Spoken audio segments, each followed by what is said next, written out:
Assalamualaikum warahmatullahi wabarakatuh.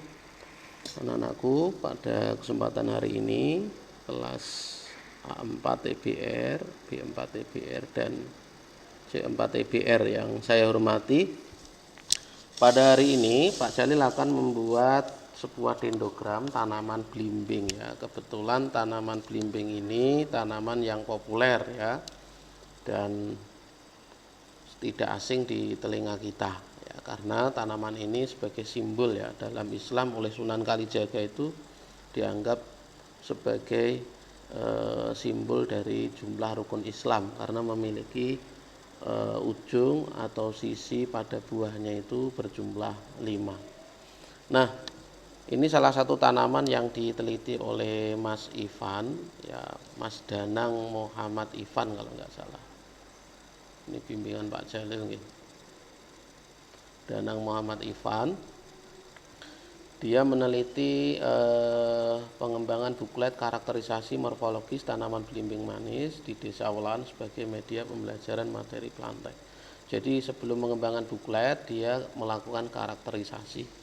Dari proses karakterisasi ternyata Mas Ivan itu mendapatkan 3 jenis belimbing ya, 3 varietas belimbing, diantaranya adalah belimbing bangkok manis, ada belimbing kunir, ada belimbing jingga ya.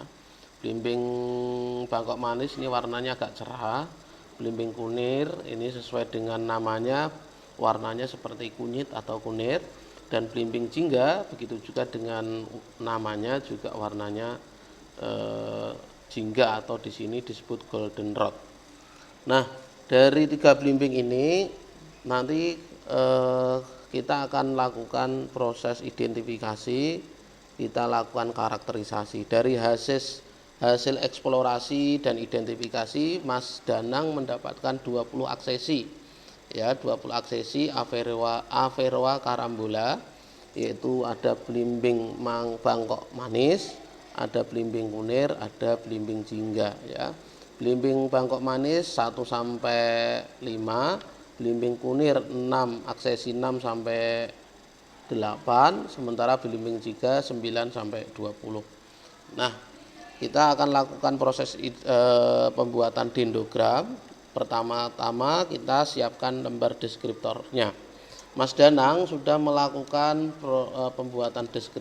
pembuatan lembar deskriptor ya, sebanyak 60 karakter. Kemudian karakter pertama misalkan di sini habitus ya. Kalau nanti habitusnya herba nanti dikasih skor 1. Kalau nanti pohon maka di skor 2. Nah, ini kita lihat ya hasil skornya. Nah, ini hasil scoringnya. Misalkan tadi karakter HT tadi habitus. Aksesi pertama itu ternyata skornya 2. Ini berarti menunjukkan bahwa habitus tanaman pertama yang diidentifikasi itu dia jenisnya adalah habitus dan seterusnya. Begitu juga dengan karakter BT, WB dan seterusnya sampai 60. Nah, kemudian dari rekap ini kita akan lakukan proses pembuatan dendogram. Caranya kita copy ya. Copy semuanya ya, kita blok.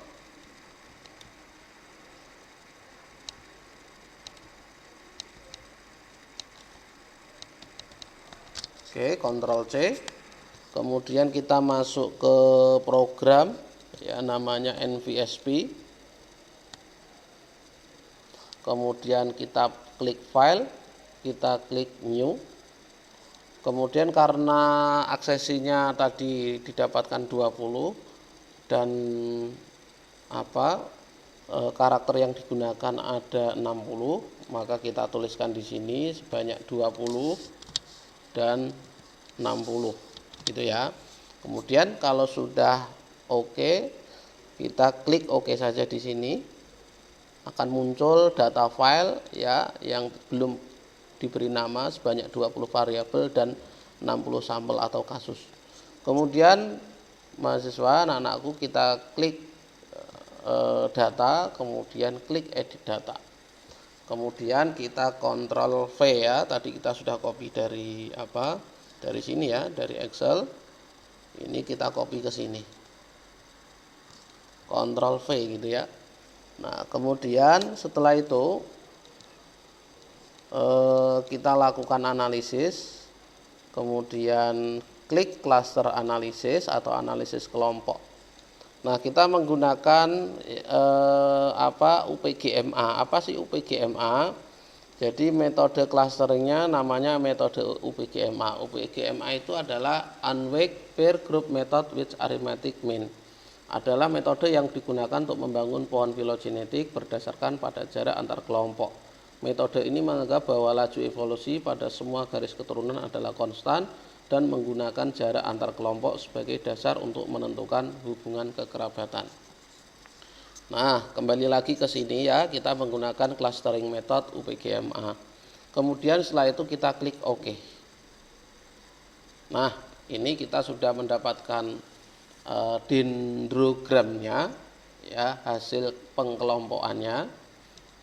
Nah, kita bisa lihat dari sini terdapat dua grup, yaitu grup pertama yaitu AC4 dan grup kedua adalah seluruh aksesi kecuali adalah AC4.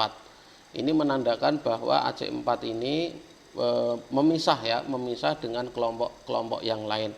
Hanya saja untuk lihat similarity-nya ini kita lihat ya, similarity-nya di atas 0,75.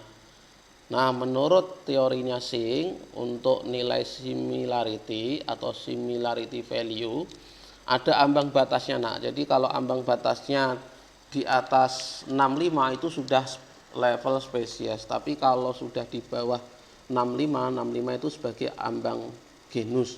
Ini menunjukkan bahwa apa yang sudah dilakukan Mas Ivan itu sudah benar, bahwa pengkelompokan tanaman belimbing ini masih dalam satu spesies, hanya saja mereka berbeda varietas. Karena apa? Karena nilai similarity-nya sudah di atas 0,65, bahkan di sini sudah di atas 0,75 ya.